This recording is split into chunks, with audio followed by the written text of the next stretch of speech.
at your locally owned Clinton Save-A-Lot. And as Dave always says, hope to see you soon. Closeout time is here for a new Chevrolet. This is Scott Baum from Baum Chevrolet Buick in Clinton and Farmer City.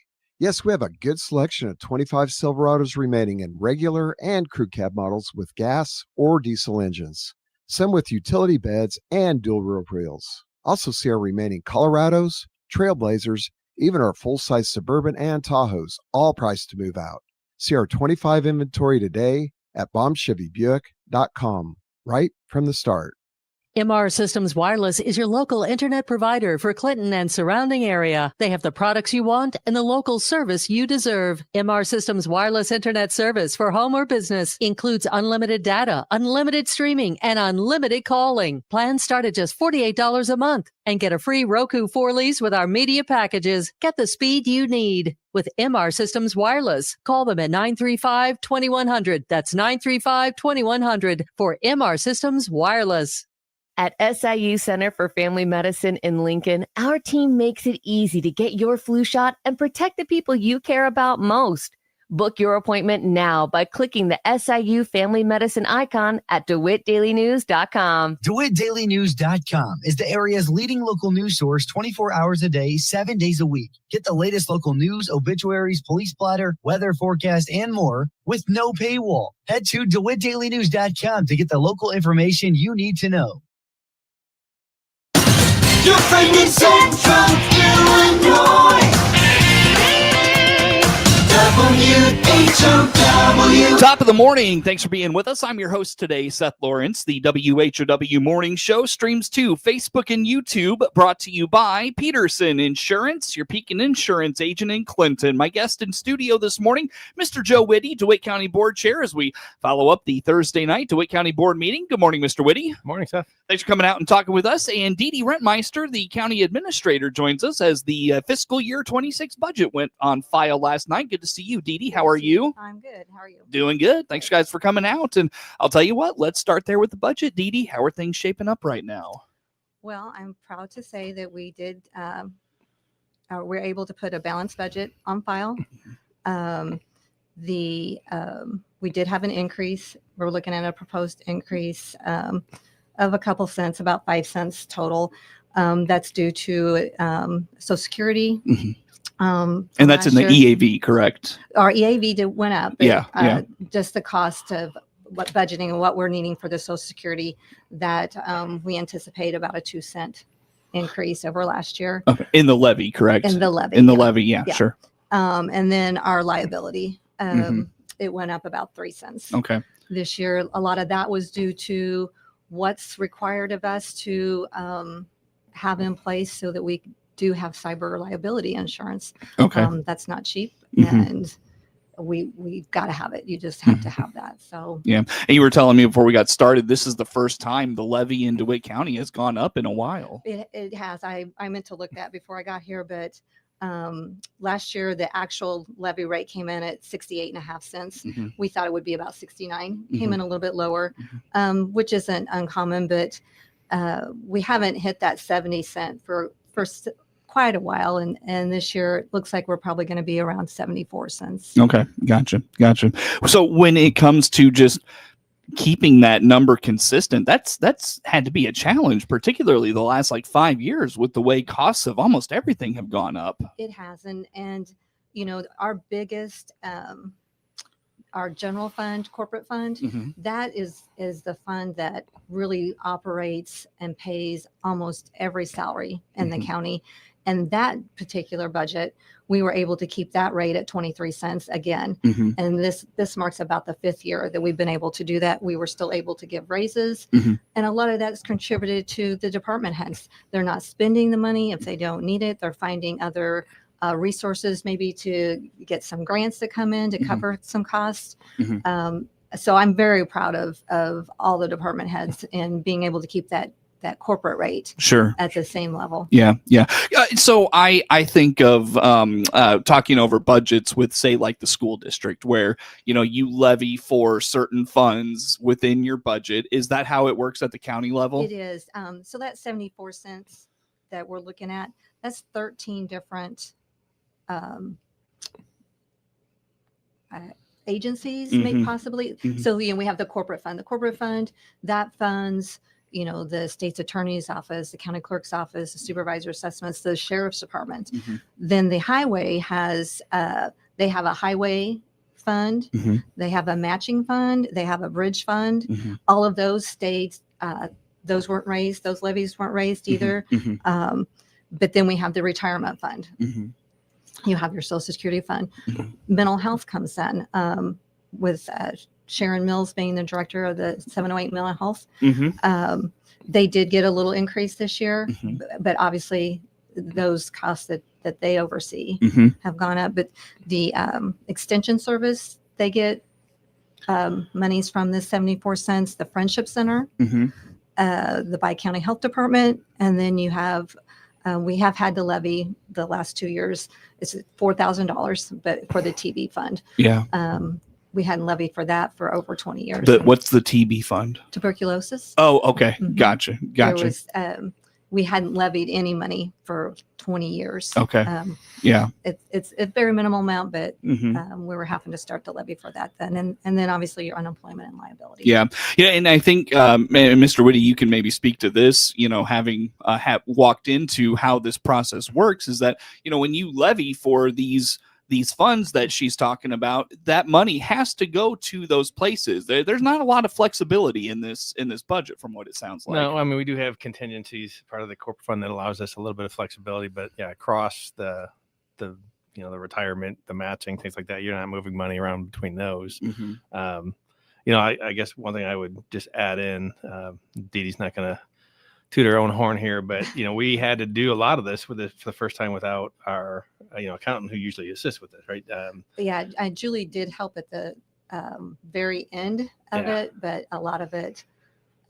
Fell on you this year. Huh? Yeah. It did. And Yeah. I think with all of her experience, we've been able to lean on that. That's one of the challenges. Julie was retiring. And so, DeeDee felt that she'd done it enough that she could kind of see this through. And I think there were some decisions that had to be made and some adjustments to, how we handled a couple of different things that allowed at least the corporate rate to stay flat, and Decisions like what we could control.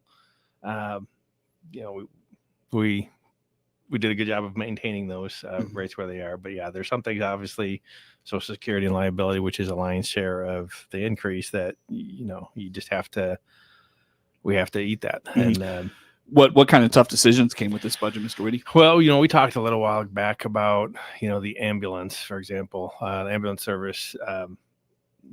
They're struggling, and we have a contract with them, right, and a set amount, but they were finding it challenging to continue to work under that contract with what their expenses were. And so we didn't have to. In fact, we were able to reduce that levy based on an idea that DeeDee came up with on how we could maybe restructure when they get paid. Don't pay them throughout the year, which means we have to levy and charge more up front, so we have the money when we're making those payments. But just if we could get them to agree to take their payments when we start collecting the property tax receipts. And they agreed to that, and that allowed us to actually, if I'm not mistaken, we reduced that levy some, right? Yeah, that levy actually got reduced almost 2 full cents. Okay. For the Yeah. ambulance. Is that going to be enough for them? It's not what they want, right? But they understand some of the challenges that we've Right. got, that we have some caps that we can't go above. Mm-hmm. But this was able to free up enough that, one, it decreased the levy, but we were able to increase the payment to them if they just wait, right, until Right. we start collecting the money from the tax. So it's things like that, right, where you get someone who's been through this before, and they can maybe start finding some ways to creatively Get their money. cut some cost and Yeah. meet the obligations that we've got. And, Yeah. and so Yeah. like I said, hats off to DeeDee and all the department heads for looking at doing that, different ways that we could keep that rate as low as we could. DeeDee, what are the major sources of revenue for the county in the budget each year? It just depends on which taxing line item that we're looking at. The corporate fund, which we refer to as the general fund, it gets tax dollars, but it also has multiple other funding sources. We get state of Illinois reimbursements on things. Fines and fees that are charged out go back into that general fund. So that fund doesn't really rely 100% on tax dollars. But like the retirement fund, Social Security, there's no other funding. It is all tax dollars. Mental health, it's all tax dollars. Yeah. So really, the general fund is the only fund that brings in outside funding that can help offset the cost besides relying 100% on taxes. So on the tax side, is it a majority like what, property tax? I think folks wonder how the power plant plays into revenue for the county. How about some of those things? Well, the power plant has an EAV and agreed upon by all the taxing bodies within the power plant's Footprint. area Yeah. footprint. So they do have an EAV. It's an agreed upon assessment. So that number we going know that into that's You know, set it will up. not exceed a certain amount. Right. And their tax bill, part of the agreement is the set amount of what their assessment's going to be, and then the maximum amount their tax bill can be. So this year was the first year that was challenging for some of the taxing bodies. Why is that? Because of that agreement that was made 5 years ago. Probably at least 5 or 6, a few more. Each taxing district agreed to a maximum amount. And if it ever exceeded that, then it was basically, I call it an abatement. If they're, that didn't happen until this past tax year. Yeah. So several taxing bodies, and the ambulance was one of those, they didn't receive 100% of what they asked for on the power plant's bill. Harp Township was another district that affected that, and so was the school district. So that made it challenging because when that agreement was agreed upon, I'm not sure I don't know that everybody thought that would happen, and it did happen. Yeah.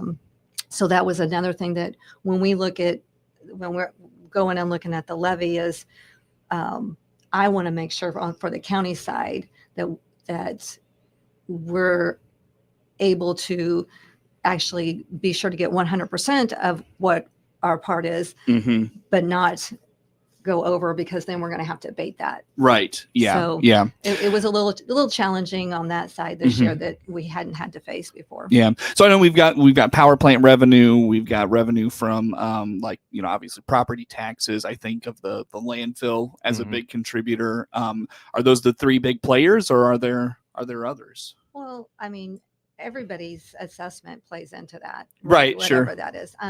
Like when you mentioned the landfill, we also have an agreement with the landfill on host fees. And that's a set agreement upon. And we get, conservatively speaking, because it does fluctuate, garbage, I guess, does fluctuate, but I budget to get $800,000 just in the host fees from the landfill. And that goes into that general fund. Yeah. What is the overall number for the county budget this year?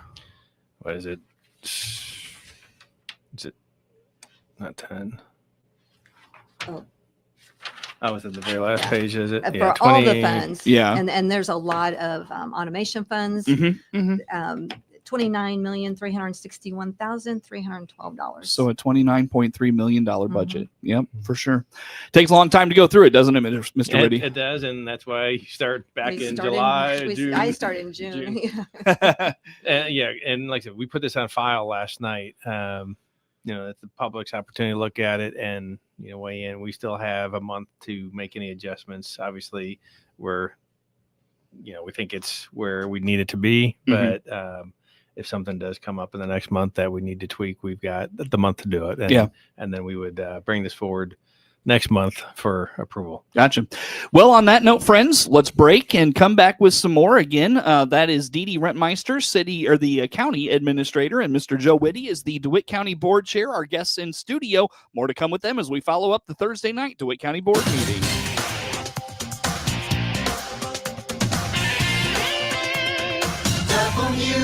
WHOW.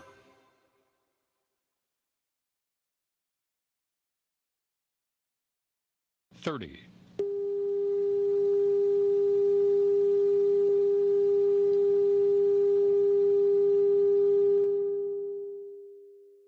Closeout time is here for a new Chevrolet. This is Scott Baum from Baum Chevrolet Buick in Clinton and Farmer City. Yes, we have a good selection of 25 Silverados remaining in regular and crew cab models with gas or diesel engines.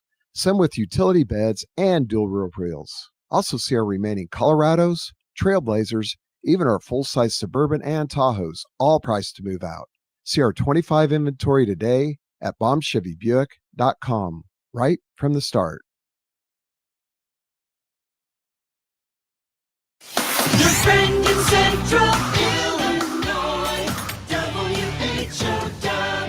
WHOW. Once again, good morning. Thanks for being with us. I'm your host today, Seth Lawrence. The WHOW Morning Show streams to Facebook and YouTube, brought to you by Peterson Insurance, your Pekin Insurance agent in Clinton. Again, my guest in studio this morning, Mr. Joe Witte, is the DeWitt County Board Chair, as we follow up the Thursday night DeWitt County Board meeting, and County Administrator DeeDee Rentmeister in studio with us, as well as fiscal year 26 budget went on file on Thursday. And Mr. Witte, let's first get into some solar stuff. A contentious topic in the solar side of things is the potential Farmer City project and their opposition to it.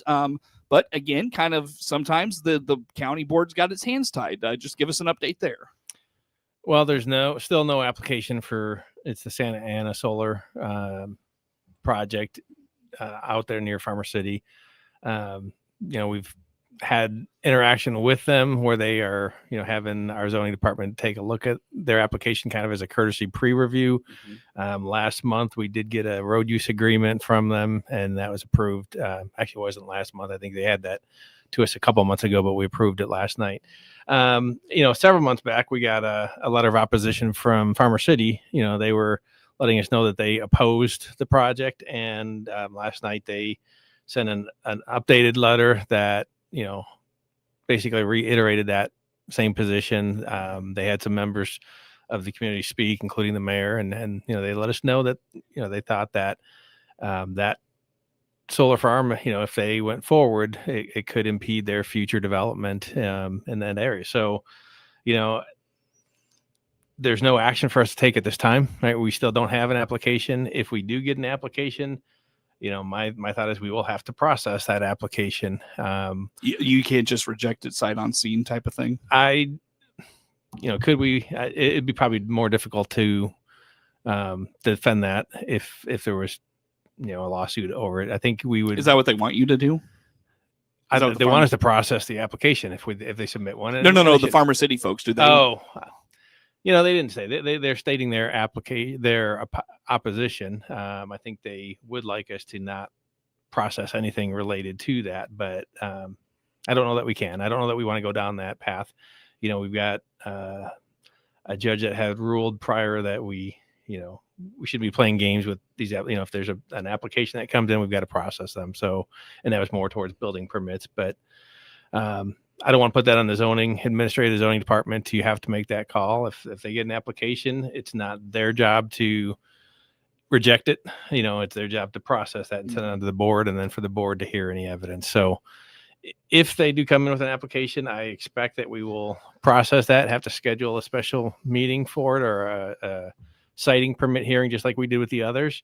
And that's like before, that's the place where anybody in the public can present their evidence about the application. So again, I don't know what the timeline is and if they're still planning on getting something submitted to the county, but I think Farmer City is just making their position known in advance. And if we even get an application at this point, we may not. There's no guarantee. Because isn't it speculated those tax credits run out at the end of the year, and you're kind of coming up on the end of, really up against the clock with that one. It feels like, at least. Yeah. And if it's not financially feasible without that, I don't know if they would move forward. But again, that's not for us to speculate. It's, if we get an application, we're going to have to deal with it at that time. Right. And really, we shouldn't be weighing in on it in advance. We need to see an application, see what is proposed.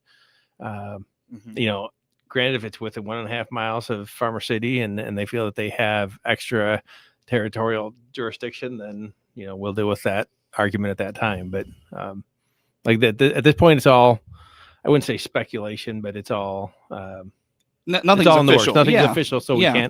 we can't take any action at this time. Yeah, that makes sense. That makes sense. How about just decommissioning plan for some of these solar projects and complaint processes? I know that those were on file last night. How about that?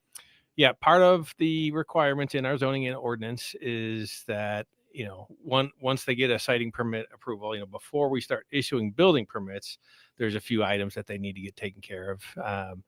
The 2 solar farms south of town, it's really one solar farm, I guess, but 2 separate projects.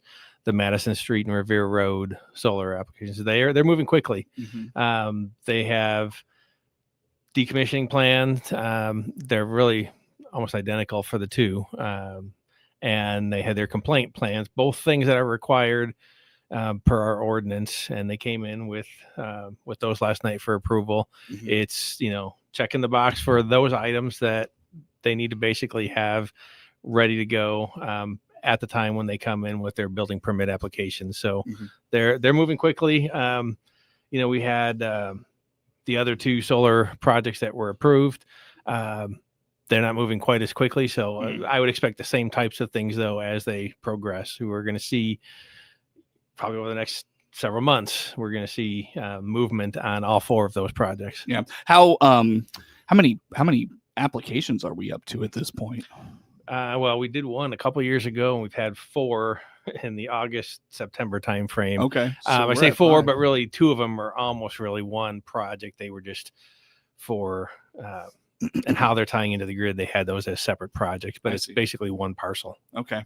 So, DeeDee, are you are we going to start seeing dirt moving on those and things of that nature anytime soon? Blue Iris one up at Farmer City that was approved a couple years ago. They have started construction. Okay. Yeah. The anticipation with the Revere and Madison Street, like Joe said, these decommissioning and the complaint was the next step prior to getting their building permit. Yeah. We anticipate, Elizabeth and I in the zoning, anticipate seeing their actual application for a building permit within the next couple of weeks. Will you have to have hearings for those? No. Well, and that's one other thing that we had on the agenda last night is, you think of all the work that goes into reviewing these and the on-site inspections. We did approve an engineering firm last night that is paid for by the applicant, but it's something that the county needs to get some help for the zoning department because we're not staffed to go out and inspect 4 different solar projects throughout the construction phase. So sure. We've got Chastain and Associates was approved last night for the 2 solar farms down Revere Road and Madison Street. That will position us when they do come in with the building permits that we'll be able to utilize them for help with some of the paperwork review as well as the on-site construction observation. I want to move on really fast, friends, and wrap up. I know the highway department contract negotiations have been ongoing really through the summer. Sounds like a resolution there, Mr. Witte. What's going on? Yeah, we heard earlier this week that they have agreed to our last proposal. So, there's some formalities. I think probably gonna need to get, some paperwork signed and everything else. But my understanding is that they agreed earlier this week to our last proposal, and we have a 2-year agreement with them now. So yes, that's behind us. That's good news because that didn't start very well from the sounds of it, at least. No, I mean, yes, we value all our employees. We wanted them to feel like they were getting a fair wage, and I think the proposal that we did does just that. It gives them a fair wage that puts them in line with other highway departments of our size. So we were glad to see that resolved, and we're glad to have that behind us. Very, very good. Very quickly, anything coming up next month to keep on the radar? Well, the official board or the official budget will be approved. I don't know of anything else major. We will probably have to up for another year for our technology ad hoc committee. Yep. We'll cross that bridge when the road gets there. Joe Witte, DeWitt County Board Chair, DeeDee Rentmeister, DeWitt County Administrator, our guests in studio. Network News is now.